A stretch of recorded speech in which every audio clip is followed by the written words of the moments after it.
Hello everyone, in today's video we're gonna take a look at the brand new Expo MCP server, which is now available in preview for folks on the EAS paid plan. This is really exciting because it connects your AI coding assistant directly to your Expo project. And in today's video, we'll do a deep dive into what it is, why we build it, and all the cool things it can do. From fetching the latest documentation, to installing packages correctly, to even automating UI testing in your running application. So what's MCP anyway? MCP stands for Model Context Protocol, and it was first introduced by Anthropic in late 2024 as an open standard. The goal was to give AI assistants a consistent way to connect with tools, data, and development environments, kind of like a universal adapter for AI. In practice, that means instead of building one-off integrations for everything, MCP provides a standard bridge. And when you pair it with Expo, that bridge becomes really powerful. Instead of your assistant just guessing, it gets real project context, your SDK version, access to the right documentation, and even a connection to your dev environment so it can actually help you directly. Now we have two kinds of powers, the local powers and server powers. We have the server capabilities, always available as soon as you connect the MCP. And these include things like searching documentation, learning Expo patterns, installing packages safely, or generating config files. And we also have local capabilities. And this is where it gets fun. Once you start the Expo Dev server with the MCP enabled on SDK 54 or above, your assistant can actually interact with your app. Take screenshots, UI tabs, open the dev tools. It's like giving your AI assistant a set of eyes and hands on your simulator. Getting started takes only a few minutes, and you'll need an EAS paid account, an Expo SDK 54 or higher project, and an AI tool that supports MCP like Cloud Code, Cursor, Warp, or VS Code. Let's see how we can use it.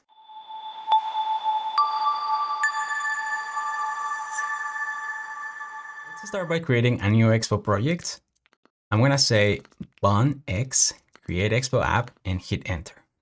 And let's name this one MCP video and hit enter. Okay, now I'm going to cd into the project. Let me open this in Cursor, which I think is the most popular IDE at the moment. Okay, so we have our project, and just to make sure that we are on the same page, you can see that I'm using Expo SDK 54. Okay, now let's go to the docs, and you can find more information in this document, especially if you are using a different IDE. So for example, Cursor, VS Code, Cloud Code, you can find instructions for each specific IDE. So in this case, we're using Cursor. Let's just press this Add to Cursor button, and let's open Cursor. Okay, this is going to take me directly to the Cursor settings, tools, and MCP. And from here, we just need to press this button to install the MCP. Now this is going to require me to authenticate using my EAS account. So let's press this button, connect. Okay, let's open. This is going to open a new login page where you need to set your credentials. So I'm going to sign in with my Expo account and then provide my one-time password. And let's press back to Cursor. And now we are authenticated, just like that. But if you pay attention, if I click on this, I only have like 5 tools that we can use. And these are the server tools. But like I mentioned before, we also have local tools. So let's see how we can use them. To set up the local capabilities, we can simply install the Expo MCP development package. So let's copy this command back to the project. And I'm going to open a terminal and make it big. Then let's paste this in here, hit enter. This is going to install Expo MCP as a development dependency. And that's done. So if I now go to my package.json in the dev dependencies section, you can see that now we have Expo MCP package here. So what I'm going to do now is start the server with the unstable MCP server flag. So let's copy this command. Let's paste in here.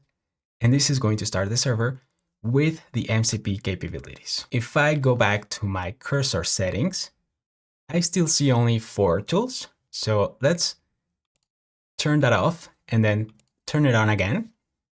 And now it's going to detect that I have running my local server. And now I have a bunch of tools that we can use. Awesome. So from here, we can start prompting. So let's open the AI tab here. And one thing that I like to do with the server tools is just start by generating an agents.markdown file. And we have an MCP tool for that. So just by saying that and hit enter, it is going to detect that we have an MCP tool that it can use. So let's just hit enter. Now it's using the MCP to generate the agents markdown. Boom, and we have it here. Now the reason why I like to use the agents markdown, it's because we can always switch between Cloud Code or OpenAI or maybe Warp, and this file can help you. So let me close this, and we can inspect this new file, which comes with information like how to start the server, how to install a package, and this is great context for the AI model. Awesome. So now that we have that, let's go back to the sidebar. And let's say that I want to do a to-do application, but I want to use Expo SQLite. If we just start prompting the AI agent to create a to-do app with Expo SQLite, I don't think it's going to get it right. I'm actually very skeptical because it could be using an older version or just not following the best practices. So we can just ask the agent, learn Expo SQLite, hit enter, and it's going to use the server tool to learn about it. And as you can see here, it's using a query to get the Expo SQLite database and usage setup information. So let's run it. And here we have it. I mean, it's fetching all the information about Expo SQLite, and even is asking me about the KV storage and key value storage that we can use with Expo SQLite, which is a pretty new thing. And I'm super happy that it's suggesting that. Okay, and the information is coming with the latest and greatest. Now I asked the agent to learn about it, but we actually don't have it installed in the project at the moment. If we take a look at the package JSON and search for Expo SQLite, we don't have it. So let's install it. Install Expo SQLite. It's going to use the tool again, add library in this case. So let's hit enter. That looks good. Okay, and now we have it on the left, as you can see here. All right, so here's my Pixel 9. Let me just run it on it, just to make sure that everything is working. Awesome, and the app is working. Okay, so from here, I'm going to ask the agent, clean up the screen and create a simple to-do interface using KV storage from Expo SQLite. Now let's wait a little bit. Okay, and after restarting the server, my application is running and the agent added a simple to-dos interface. So let me just start adding some stuff in here, and looks like it's working fine. Let me see if I can toggle. Perfect. Awesome. So this is great. At this point, I know that my application is using the best and latest documentation. So if I come here, let me just press keep all, minimize this for a moment. We're using the KV storage from Expo SQLite. We can see the to-do, best practices all over the place, simple stuff, and looks great. Now, let me ask the agent to do different things like opening the DevTools. So I'm going to say open DevTools. Okay, it's going to detect that we have an MCP and it's going to run it. So let's press enter. And here we have the DevTools. So of course, I'm not going to be using the DevTools, but just wanted to show you that you can do things like that. So I'm going to close this. Another very cool thing that we can do is ask the agent to do things on the device for us. Like for example, if I, type test in the input, then I can ask the agent to press the plus button or the add to do button, right? And I can see here the button on the left. But to make this work, we need to add a test ID, right? So we can say, for example, I'll just copy this. I'm going to ask, press the button, okay? Hit enter. And now the agent should detect that we have a button with this test ID, and it's going to use the MCP to press the button. So let's see if it works. Okay. Okay, as you can see, it added it, and it also added a test ID for the text input. Okay, so now I'm going to ask it, add a new to-do with an emoji. Let's see. It's going to use the MCP again. It's using the automation tab. Let's see. It's taking a screenshot. Okay. It's adding the emojis at the beginning. I think my prompt should have been different, but as you notice, it can also take screenshots. Okay, now we have the data on the right, and it's adding the stuff that we wanted. Okay, then it's iterating over, taking screenshots and verifying that everything is working fine, right? So as you can see there, it's saying, perfect. I can see that, the to-dos are there. Now it's cleaning up some of the stuff. And at the end, everything was successfully added. Awesome. I'm going to keep all in this case. Now, let me ask and see if it can actually add some input by test ID and then press the button by test ID as well. So using the test ID of the input, write something in the device and then use the add to do button on the emulator to add it. I don't really need to worry about my grammar because I know that the agent is going to understand what I'm saying. So it's going to be using the MCP, as you can see there, to get the stuff by test ID. So let's see if we can do it.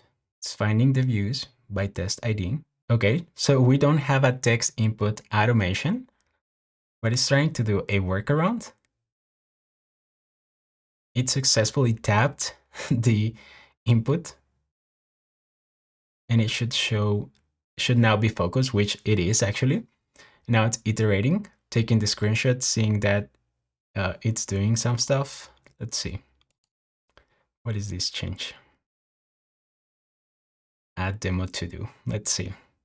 I think it's going to call the function.